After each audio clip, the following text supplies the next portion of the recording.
vamos dar sequência ao nosso estudo de domingo de manhã no livro de Jó. Esse é o nosso quinto estudo.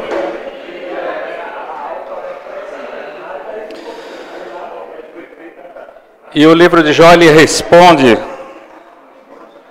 o seguinte tema: por que o justo sofre? Então esse é o tema do livro de Jó que nós estamos estudando. E assim como Jó, toda a nossa experiência de vida, as alegrias que a gente experimenta nessa vida, assim como também toda a tristeza, dor, sofrimento, concentram-se nesse mundo, nessa nossa existência aqui. Por isso é natural a gente avaliar tudo que a gente vive, né, tudo que nós experimentamos, olhando só para esse mundo. É válido, é normal a gente questionar, a gente refletir com base na nossa existência temporal, terrena, material. Mas nós temos que lembrar o seguinte: a Bíblia ela é clara quando ela diz que a nossa vida é como um vapor. Hoje nós estamos aqui e amanhã se dissipa. Há algo muito maior, há algo mais do que essa vida. Transcende essa nossa curta existência. Nosso mundo finito, limitado, esse mundo injusto que a gente vive aqui. E quanto mais nós olhamos, quanto mais presos nós ficamos nesse mundo, quanto mais nós olhamos para esse mundo, menos nós enxergamos do céu. Quanto mais nós olharmos para a eternidade, menos nós enxergaremos desse mundo aqui. E a semana passada nós vimos que o livro de Jó, ele abre uma frestinha dentro dessa cortina para a gente poder enxergar, para a gente poder aprender que existe algo além, por trás do nosso sofrimento. Então nós entramos também num assunto denominado teodiceia. Né? Teodiceia é uma palavra que, um assunto que tanto dentro da filosofia quanto dentro da teologia é abordado, e teodiceia tenta resolver esse conflito, essa questão entre a existência do mal e a coexistência do mal com um Deus bom, justo, soberano.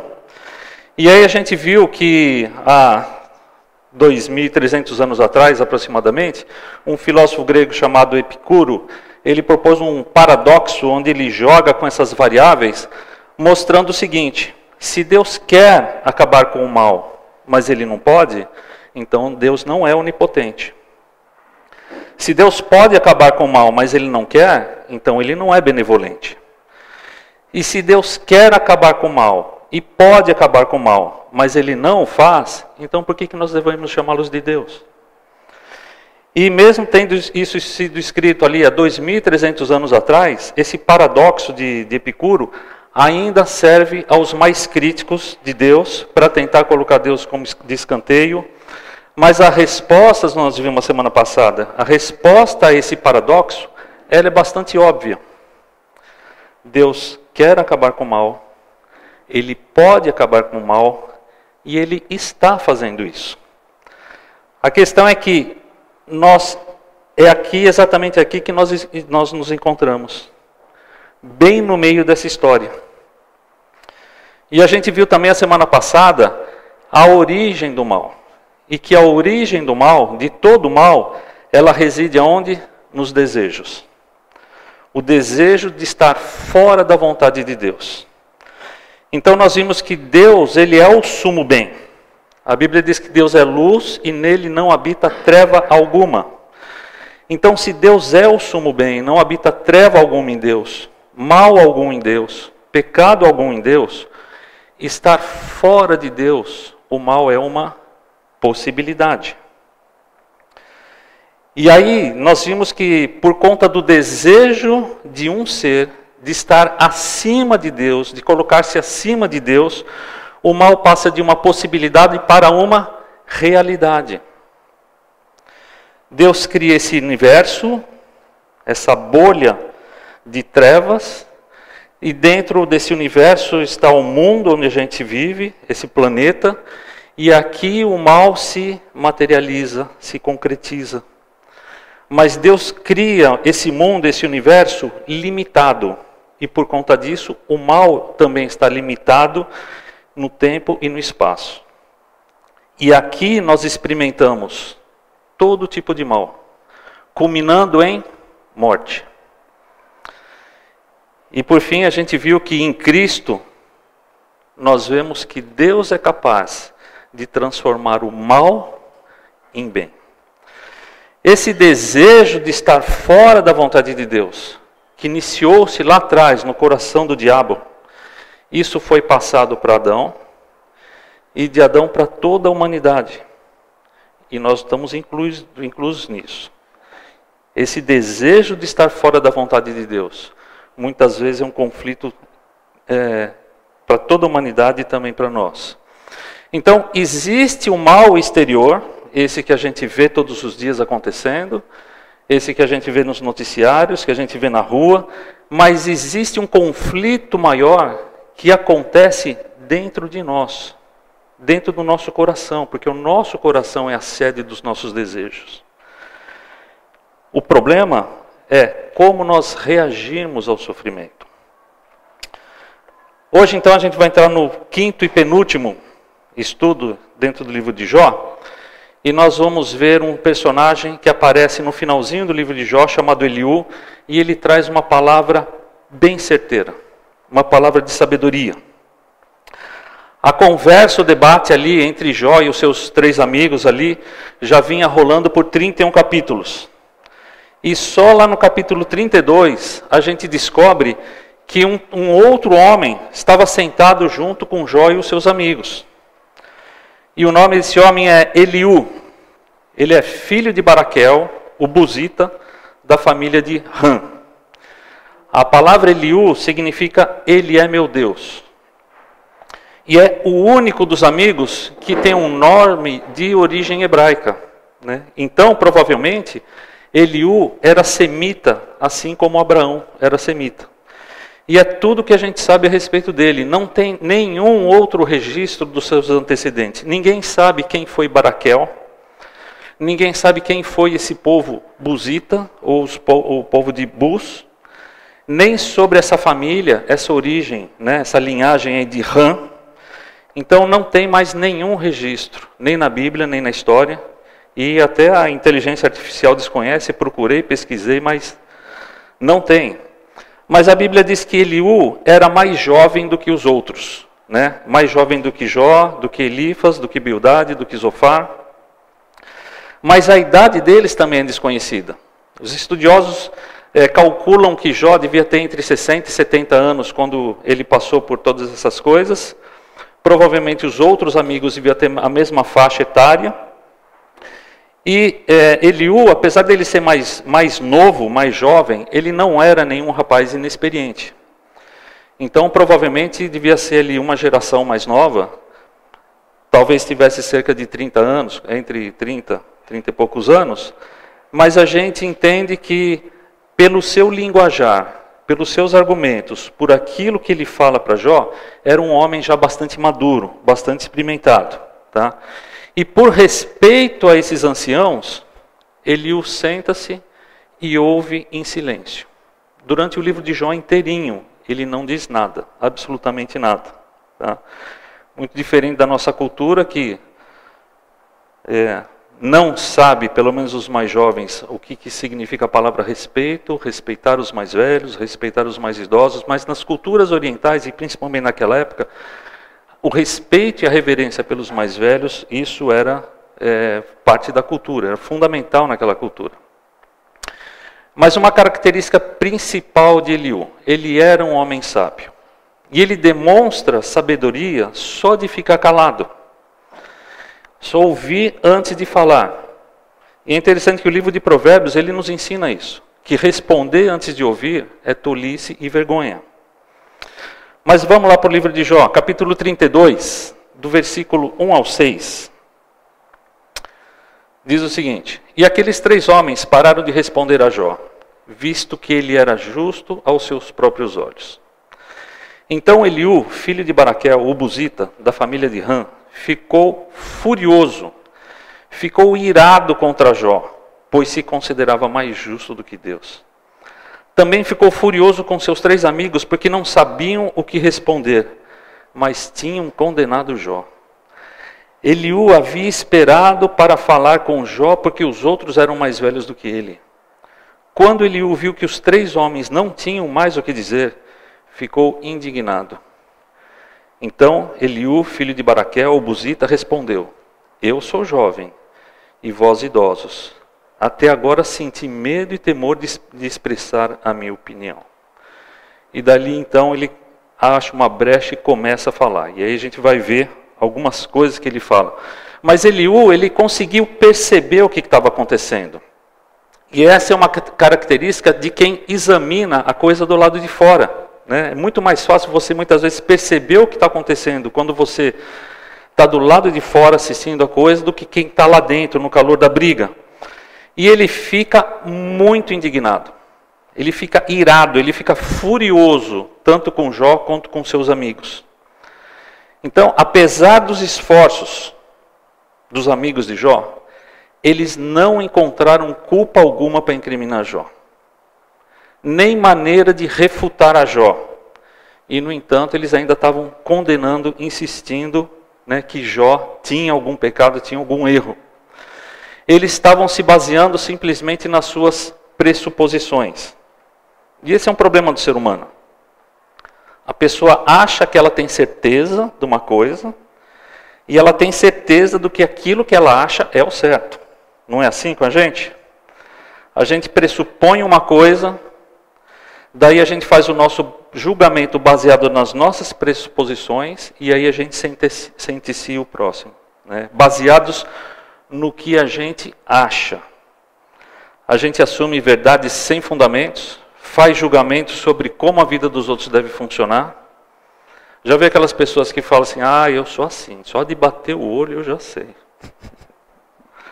Eu sabia que não ia dar certo esse negócio. Mas estava na cara. Mas se eu fosse o fulano, eu faria diferente. E a gente nem procura saber, ou muitas vezes nem se importa com o que o outro está passando, com o que o outro pensa, com o que o outro está sentindo, com o que o outro está vivendo. O mais importante é o que eu estou achando e ponto final. E essa é uma das coisas que deixou Eliú tão indignado.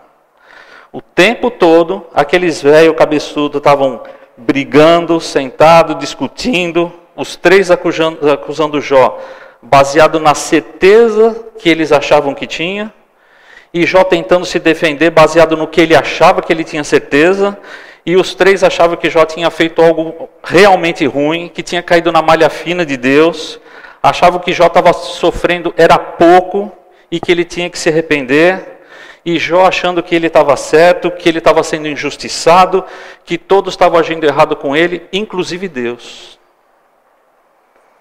E aí chegou num ponto de ninguém está ouvindo mais ninguém.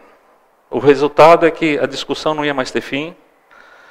Eles iam ficar girando em círculos, as mesmas conversas, os mesmos argumentos, os mesmos resultados. E aí eles comunicam para nós aquela máxima que diz o seguinte: é loucura você fazer sempre a mesma coisa, mas esperar um resultado diferente. É insano a gente agir sempre da mesma forma e achar que algo vai mudar na nossa vida. Jó e os seus amigos, eles professavam conhecer a Deus, eles eram um exemplo na comunidade que eles viviam, respeitados, reverenciados. No entanto, aqui estão eles discutindo sobre Deus, lançando acusações uns aos outros, tratando-se com desdém, ofendendo uns aos outros, e Eliú estava ali do lado de fora, só ouvindo, quieto, inconformado, e ele fica furioso com toda a situação, até que ele resolve falar. Posso falar agora, gente? Vocês já acabaram seus argumentos? Posso abrir minha boca? E a bronca maior cai sobre quem? Sobre Jó. Sabe por quê? Pelo esforço que ele estava fazendo de tentar justificar-se a si mesmo. Tem 3 tipos de pessoas que gastam muita saliva e muita energia para querer se justificar. Em primeiro lugar, é a pessoa insegura. Segundo lugar, é a pessoa mentirosa, enganadora. Mas tem um terceiro tipo de pessoa que ela gasta muita energia para tentar se justificar, que é a pessoa orgulhosa. E o recado que Eliú transmite para Jó é esse: Jó, você é orgulhoso, Jó. Alguém já falou isso para você? Você já ouviu isso de alguém? Você é uma pessoa orgulhosa. Dói ouvir isso, não dói? Mas a verdade é a seguinte: você é mesmo. Todos nós somos. Essa é a natureza do ser humano. Nós somos egocêntricos e orgulhosos. O orgulho é o maior pecado que existe, sabe por quê? Porque ele nem admite que é. E nós somos orgulhosos. O orgulho está entranhado em tantas áreas da nossa vida que muitas vezes a gente nem se dá conta. Mas começa a prestar atenção nas suas atitudes do dia a dia. Em pequenas coisas. Comece a prestar atenção que você vai perceber como que você age de maneira orgulhosa em muitas vezes. Pergunta para sua esposa. Deixa quieto. Vamos falar do Jó aqui que é mais importante. É melhor falar dos outros do que da gente mesmo, né?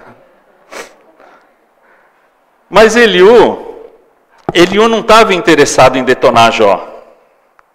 Eliú queria fazer com que Jó enxergasse a sua atitude e crescesse. Basicamente, os amigos de Jó, os 3 amigos de Jó, eles defendiam o quê? Que todo sofrimento é sempre punitivo. Eliú, ele já pensava diferente. Eliú, ele entendia o caráter pedagógico do sofrimento. E o que Eliú queria que Jó compreendesse, aumentasse a sua compreensão de Deus, dos caminhos de Deus, da forma de Deus agir, através das nossas experiências, incluindo o sofrimento na nossa vida. Então Eliú queria o quê? Eliú queria ajudar Jó a confiar, mesmo através da dor, mesmo quando ele não tinha resposta para os seus questionamentos. Então Eliú vai e toca num ponto nevrálgico, que era aparente nas atitudes de Jó e que os outros não tinham percebido ainda. A primeira atitude de Jó, que Eliú chama a atenção, está lá no capítulo 33, versículo 1 a 3. Mas agora, Jó, escute as minhas palavras. Preste atenção a tudo que eu vou dizer. Estou prestes a abrir a boca. Minhas palavras estão na ponta da língua. Minhas palavras procedem de um coração íntegro e meus lábios falam com sinceridade o que eu sei. Ele não ia começar a falar baseado nas pressuposições dele, como os outros 3 velhos fizeram.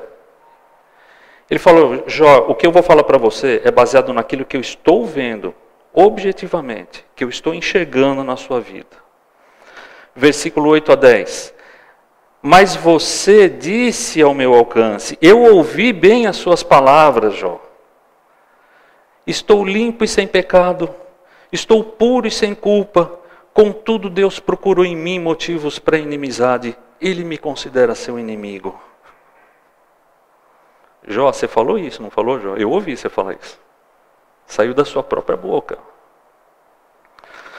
Nós sabemos que Jó, ele não estava sendo punido por pecado algum. Os capítulos iniciais de Jó, eles mostram isso para a gente.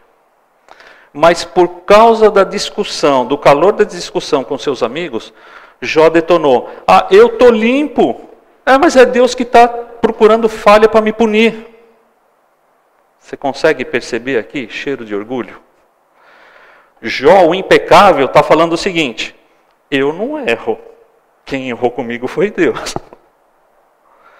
E para piorar a situação, Jó defendia que Deus nunca ia admitir isso, porque é impossível tentar argumentar com Deus. No capítulo 9, versículo 1 a 4 de Jó, Jó fala o seguinte: eu sei muito bem que é assim. Como pode um homem ter razão diante de Deus?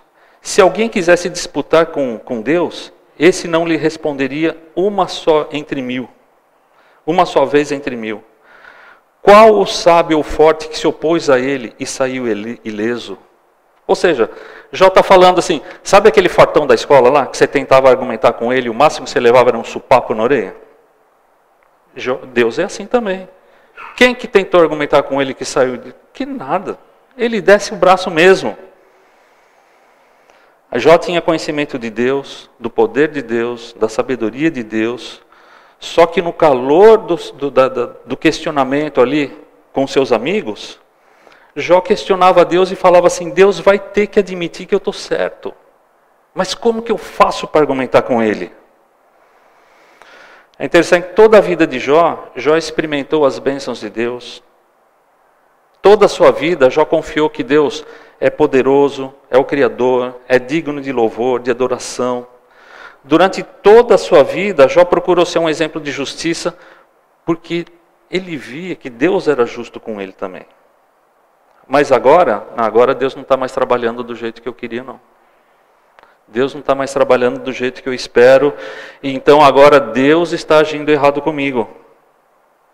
E Eliú chama isso do quê? De orgulho. Isso é orgulho, Jó. A segunda atitude que Eliú cita, está lá em Jó capítulo 34, versículos 5 a 9. Jó afirmou, sou inocente, mas Deus se nega a me fazer a justiça. Embora esteja no meu direito, passo por mentiroso.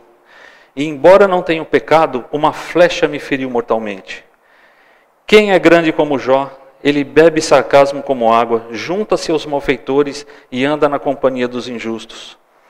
Ele afirma, o homem não ganha nada em satisfazer a Deus. Outra versão diz o seguinte, não dá lucro agradar a Deus. Isso aqui é Jó questionando. O que eu ganho em procurar agradar a Deus? O que eu ganhei com isso tudo? Em tentar levar uma vida reta? Não tem dúvida nenhuma que Jó estava passando por uma situação terrível. O sofrimento de Jó era imenso. Não só o sofrimento físico, mas também emocional, espiritual. Lembra que no comecinho do livro de Jó, ele aceita a decisão de Deus? Lembra do que ele falou para a esposa dele, quando a esposa dele falou assim, amaldiçoa logo esse teu Deus aí, morre, acaba com esse sofrimento. Você lembra o que ele fala para a esposa? Você está falando como uma louca. Nós aceitaremos o bem de Deus e não o mal. O que mudou na vida de Jó? Aquela convicção e aquela fé que ele tinha se transformou em autopiedade, autocomiseração. Imagina a seguinte situação. Você passa por uma situação difícil, de dor, de sofrimento, e alguém vai ali te consolar, tá? E está lá te dando força, fica firme, estou do seu lado, estamos juntos nessa luta, não amoleça não, vamos lá, né? E a pessoa sai dali fortalecida. Só que depois chegam outras pessoas. Ai, que dó, que terrível, coitado de você. Como você está passando? Nossa, não é justo, né? Ou então pior, né? Chega os amigos igual o amigo de Jó. Bem feito, você está sofrendo é pouco. Deus está te castigando. Alguma coisa de errado você fez, meu amigo. Você está colhendo o que você semeou. Como que essa pessoa vai se sentindo? Amargurada, zangada, irada, decepcionada com Deus, questionando tudo, xingando. Sabe que tipo de pessoa que Jó era? No capítulo 29, versículo 12 e 13, Jó falando a respeito de si, ele fala o seguinte, pois eu socorria o pobre quando clamava por ajuda, e o órfão que não tinha com quem o ajudasse. O que estava à beira da morte me abençoava, e eu fazia regozijar-se o coração da viúva. Ou seja, Jó era um cara extremamente bom, caridoso, coração grande, um exemplo de caridade, de boas obras para aquela sociedade que ele vivia. Ele ajudava as pessoas, ele consolava, ele incentivava as pessoas a confiar em Deus, ficar firme nos seus caminhos. Mas agora mudou tudo, né? Jó perdeu tudo, seus bens, sua família. Jó agora está desmoralizado ante a sociedade por conta dos julgamentos que as pessoas fazem. Eita, esse velho aí já se lascou. E agora Jó está falando o quê? Deus me decepcionou. Antes as pessoas vinham até mim e eu ajudava com gosto. Agora eu não tenho nem mais como. Sem condição de ajudar, de encorajar, de consolar. Esquecido, zombado, pobre, doente. Até a aparência de Jó ficou uma coisa degradante. E agora Jó está falando o quê? Não vejo vantagem nenhuma de seguir a Deus. O que eu ganhei com isso? E Eliú fala para Jó, Jó, isso é orgulho, Jó. Isso é orgulho. A terceira atitude que Eliú cita, está lá em Jó capítulo 35, versículo 2 a 8. Eliú fala para Jó, você acha que isso é justo? Pois você diz, serei absolvido por Deus. Contudo, você lhe pergunta, que vantagem tenho eu e o que ganho se não pecar? Desejo responder-lhe, a você e aos seus amigos que estão com você. Olhe para os céus e veja. Mire as nuvens tão elevadas. Se você pecar, em que isso o afetará? Se os seus pecados forem muitos, que é que isso lhe fará? Se você for justo, o que lhe dará? Ou o que ele receberá de sua mão? A sua impiedade só afeta os homens e os seus semelhantes, e a sua justiça aos filhos dos homens. Então, Jó está sofrendo, é indiscutível. Jó está confuso, podemos entender isso. Jó está inconformado, podemos entender isso também. Jó tem perguntas, dúvidas, medos, frustrações, amargura no seu coração. É humano como nós, podemos entender isso também. E Deus também entende, porque Deus conhece a nossa natureza, conhece a natureza humana. Só que o Jó extrapola os limites quando ele se coloca como o centro do mundo. Essa é uma característica do ser humano, nós somos egocêntricos.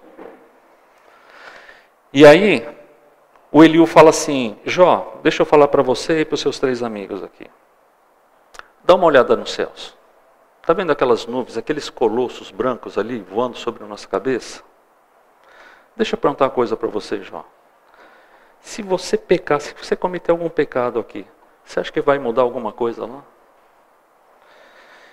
E Eliú está fazendo uma metáfora com as nuvens, das nuvens, com o poder de Deus. E ele está perguntando, ele está falando o seguinte, Jó, você acha que é a sua santidade que deixa Deus mais santo? Você é muito arrogante, Jó. Você acha que as hostes celestiais vão se abalar se você pecar ou deixar de pecar? Cara, quem que você pensa que você é? Eu lembro, uns anos atrás, a gente fez um projeto em Major Isidoro, uma cidade aqui no sertão de Alagoas.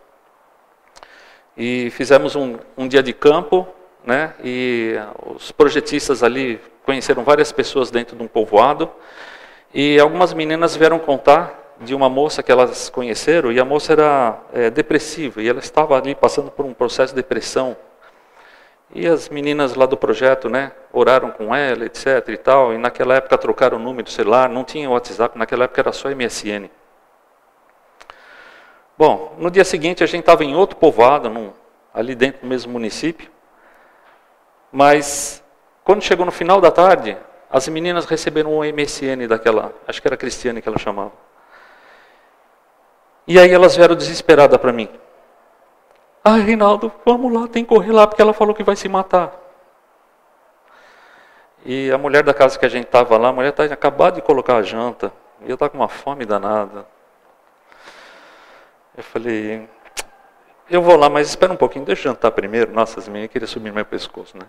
Que absurdo, a outra está falando que vai se matar, você quer jantar ainda, né? Eu falei, não, calma, não vai se matar agora não. Vamos jantar primeiro aqui, né? E eu pensando, o que eu vou fazer, cara? Aí jantei ali, aí conversei com o obreiro ali que conhecia a região, falei, escuta, tem como ir desse sítio aqui, lá naquele outro povoado lá? Ele falou, tem, dá para ir por aqui por dentro. Eu falei, então tá bom, vamos jantar, depois da janta a gente vai lá. E aí fizemos isso, e quando eu cheguei no povoado, encontrei a casa da moça lá, bati, alguém atendeu lá, eu falei, a Cristiane mora aqui? Sim. Eu faço parte daquela equipe que teve ontem aqui e tal, tudo mais, posso conversar com ela? permitiu, entrou. A hora que eu cheguei, ela estava ali sentada numa poltrona, chorando, todo mundo em volta ali, dela, os pais, parentes, sei lá. E aí ela chorando, e eu apareci lá e falei, oi, tudo bom? Ela olhou para mim meio assustada. Eu falei, você é Cristiane? Sou. Deixa eu perguntar uma coisa, você mandou uma mensagem para as meninas agora há pouco? Ela regalou um olho. Mandei. O que você escreveu para elas?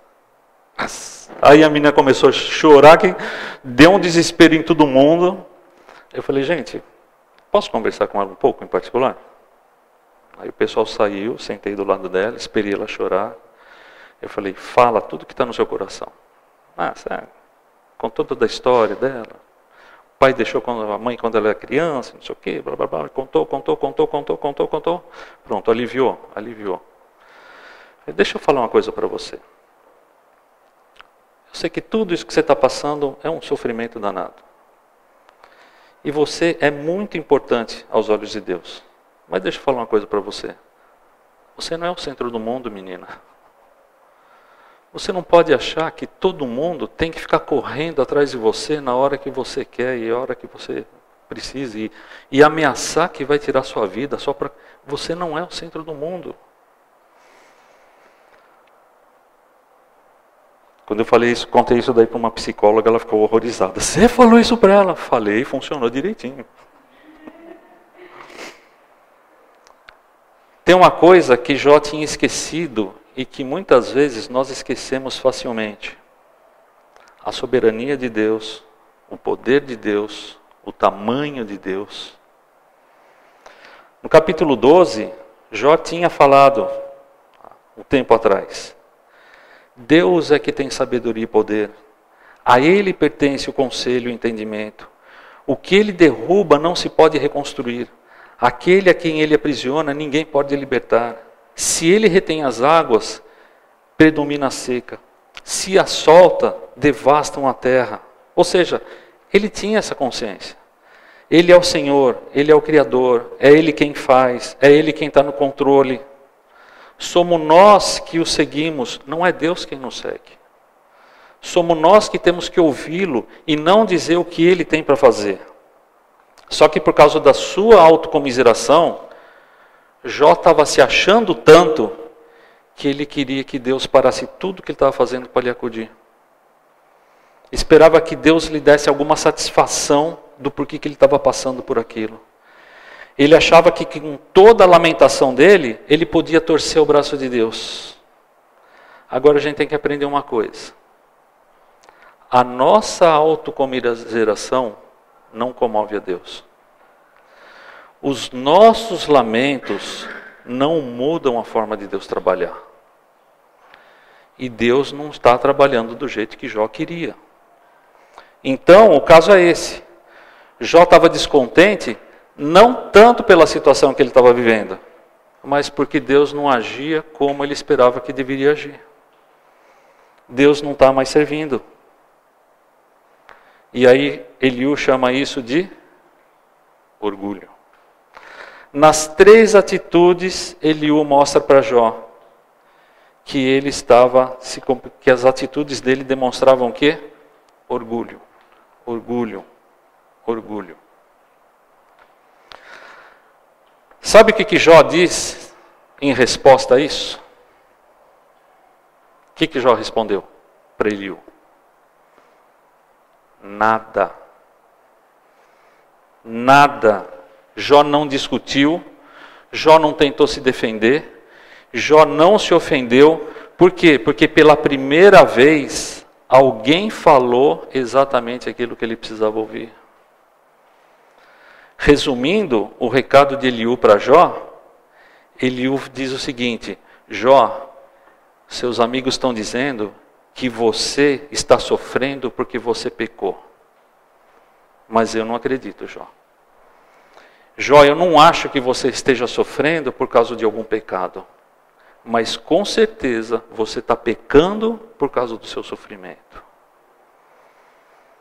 Logo no capítulo 2 de Jó, no comecinho, as escrituras dizem que Em tudo isso, Jó não pecou no que disse. Toda aquela desgraceira inicial, a dor, as dificuldades, Jó superou, tirou de letra. Mas com o passar do tempo, as coisas foram mudando. E aí você vai remoendo, e você vai ruminando. E aí a coisa fica cada vez mais difícil de engolir, cada vez mais amargo. Até que chegou o ponto de Jó falou assim: o que eu ganhei por não pecar? O que faz com que pessoas tão fiéis desmoronem quando passam por provações? Eliú também observou isso. Capítulo 35, versículo 9 a 11, Eliú diz o seguinte: os homens se lamentam sob fardos de opressão, imploram que os libertem do braço dos poderosos, mas não há quem pergunte: onde está Deus, o meu Criador, que de noite faz surgir em cânticos, que nos ensina mais do que os animais da terra e nos faz mais sábios do que as aves do céu? Ao longo do livro de Jó, a gente vai vendo ali muita conversa, especulação, cada um defendendo as suas opiniões, acusações, suposições, um apontando o dedo para o outro, imputação de culpa, e gemido, e choramingo, e reclamação.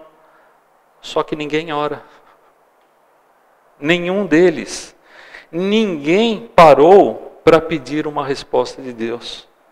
E mais uma vez Eliú acerta na mosca.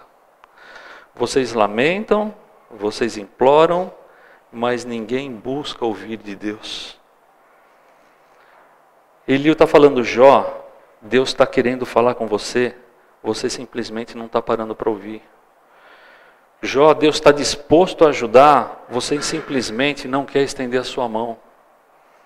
Jó, Deus quer estar em comunhão com você, mas você o excluiu, você está excluindo Deus.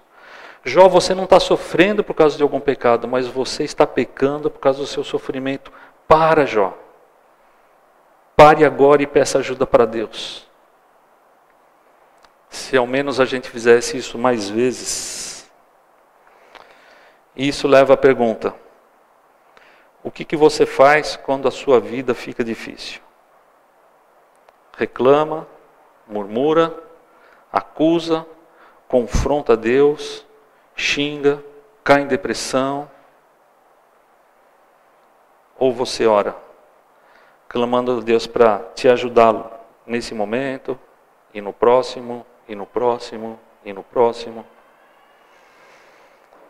Os homens se lamentam sob fardos de opressão, imploram que o libertem dos braços dos poderosos, mas não há quem pergunte: onde está Deus, o meu Criador, que de noite faz surgir em cânticos? É como se Eliú dissesse assim: alguém parou para lembrar dele, daquele que nas noites escuras faz brotar louvor no nosso coração. Deus permite noites escuras na nossa vida. Deus permite desertos. Deus permite o fundo do poço. Em todas as dificuldades, nós sempre temos escolha. Pode ser que a gente chegue numa situação da vida onde você fala: cara, não tem mais saída.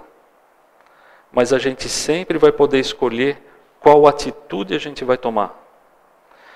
Ou a gente chega naquele extremo de dizer: o Senhor pisou na bola comigo, qual que é a vantagem de seguir a Deus? Que lucro eu tenho com isso, em querer ser fiel a Deus, me esforçar em não pecar, e murmurar, e reclamar, e xingar.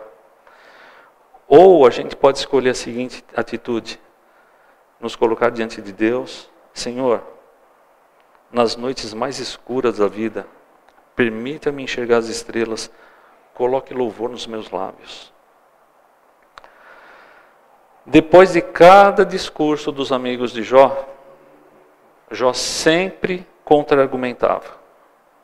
Agora Eliú terminou o seu discurso e a resposta de Jó foi o silêncio. Pela primeira vez alguém falou que Jó precisava ouvir. Então quero terminar deixando duas perguntas aqui para a gente pensar. Como que você tem reagido diante das situações difíceis da sua vida? Segundo, como que você reagiria se você levasse um puxão de orelha de Eliú. Então a gente não pode esperar chegar nesse ponto. Ok? Vamos orar. Pai Santo, muito obrigado, Pai, mais uma vez, porque através da vida desses personagens, dessas narrativas, a gente pode conhecer um pouco mais a respeito de nós mesmos e podemos conhecer, Pai, um pouco mais a respeito de como o Senhor trabalha com as nossas vidas. Obrigado, Pai, porque essa Escritura chegou até nós e a gente pode crescer, se fortalecer e aprender a como lidar com esses momentos difíceis da nossa vida, Pai. Dá-nos um coração disposto e aberto a Te ouvir e não murmurar, não reclamar, Senhor Deus.